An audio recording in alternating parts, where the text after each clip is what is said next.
actually originally from Congo, Kinshasa, from Zaire, as known by everyone.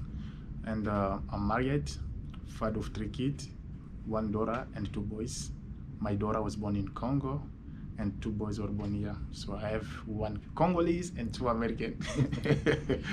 As most of Congolese, I came here as a refugee. So I flee my country because of my job. I was a journalist and human rights. So, as most of African country, when you are activist, especially human rights activist, and you are doing a job that is kind of a case of the government, you are a target for them. So that brought me to flee my country in 2012.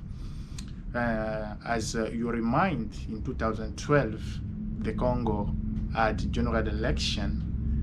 We Congolese were called to elect our president and the member of our parliament. So I was working, as I told you, as a journalist also. I was also leading a youth organization, a human rights organization. What we did and that we found during that election, that there was a lot of fraud already organized by the Kabila government. So we published a report that the government was not really happy. They started looking people, and I was, as the president of that organization, I was a target that was looking to be arrested. So they came to our office. I was not to the office. I started receiving a lot of tweets from my phone. I thought on the beginning that it was a joke, but 2 days later it was serious because people started looking for me, calling me. Finally, it was not easy decision to leave the country, but for my safety, I decided to leave my country. I left my country on bad moment because my wife was pregnant. I was expecting to see my first daughter after 4 years of our wedding.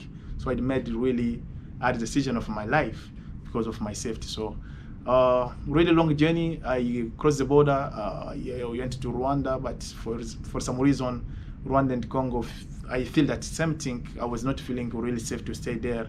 I went far in Kenya, where I started seeking my asylum seeker, and the way I was admitted as a refugee. Before I came here in the US, I spent 1 year in Kenya. So that's my story, brought me here in America. So most of Congolese came here as a flee because of conflict. A conflict that people doesn't know. A conflict that a lot of people doesn't even speak about. You know that since 1997, there is Congo had a conflict that people never talk about. It's kind of now genocide. Conflict that made 5 million of people killed. Is more than even genocide in other countries. So there is a civil war in my country. There is army groups that are killing people, and most of Congolese who live their countries about the conflict in eastern of Congo, in general in Congo. Exodus has a lot of service that you provide to refugees first when they arrive here. So when someone came here for the first time, during 90 days, Exodus provide a lot of services. I start as a case manager at Exodus. We call that service RNP, Reception and Placement. So what we do when someone came here, we provide social security services. So we make sure that you have your social security card. We provide your medical appointment. So we schedule your appointment. So we make sure that each refugee has at least health screening with the Marion County Health Department. So we do to school enrollment at Exodus for people who came here with their children. We provide housing, free housing for, it depends on the size of the family, but most of the time it's 6 months. So that kind of service we provide at Exodus. So officially, people say, from Exodus, will say that there is around now 900 families here in Indy. But I will tell you it is more than 900 families. Because those family, we are just saying is family who come through Exodus as a refugee. There is other family come through Catholic Charity. There is also Congolese who come here as a devil lottery winner. There is a huge number of those people you cannot even expect. So I would just say there is around more than 1,000 families of Congolese here in Indy. And I'm not even saying about asylum people. We are seeking asylum here in India right now, so it is over than even 1,000. I will say that we get a huge community in Texas, especially in Dallas area. That is a Congolese state, followed maybe by other states like Maryland. There is also a huge community right now in Champaign, Urbana, that in Illinois. So, yeah, you'll find Congolese wherever you go. There's big communities. There is also another community that is growing right now in Portland, Maine. I'm working as an employment specialist. So my job is when people came here, first we need to figure out how they're going to survive. And in America, everyone has to work. So as employment specialists, we plus them, we look job for them, but also we teach them, we train them about employment in America, how they can go for the interview. We prepare the resume, and also we are a bridge from the employee and our people. We try to explain people the culture of refugees here, especially those companies, so that they cannot have more problem when they start working. What I'll advise the churches and local community is to help people to find housing.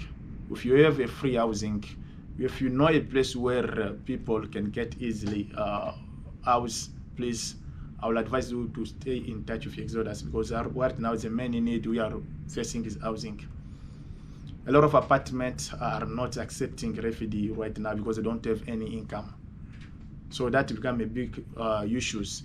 Even though Exodus most of the time we used to sign for people because we are the one we are going to pay, but most apartments are refusing that agreement. So I think only we can rely on churches and the other good people who have like housing here in India. So that will be the best way that can help refugees right now. I know the church has already done on the past a lot of things for Congolese, but I will still ask them to do again more, because they need, again, as I said, become more. I will ask people to get more involved with the Congolese community. Congolese refugee, it is a young community in India. So if that organization, we think that if we found people who can help to support that, will help more refugees. Because the big need starts after 1 year. Once Exodus has stopped to pay your rent, people start suffering. And you'll see more people start saying that, I would like even to go back home, because there is not anyone who can assist them. There is not anyone who can provide other services, because Exodus cannot take you forever. There is a time that Exodus had to stop to help you. We need those services to be continued for at least 2 or 3 years. You cannot ask someone who just came from a village for 6 months, for 1 year to become self-sufficient, especially if they don't have any education.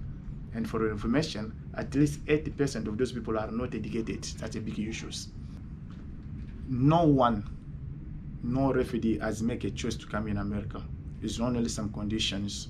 And I used to tell people, you can wake up here even in America and you become also a refugee, because you don't know the future. So it's to ask people to welcome anyone on their community. And also, no one is coming here to take your place or to take your job. That is wrong information that people used to say.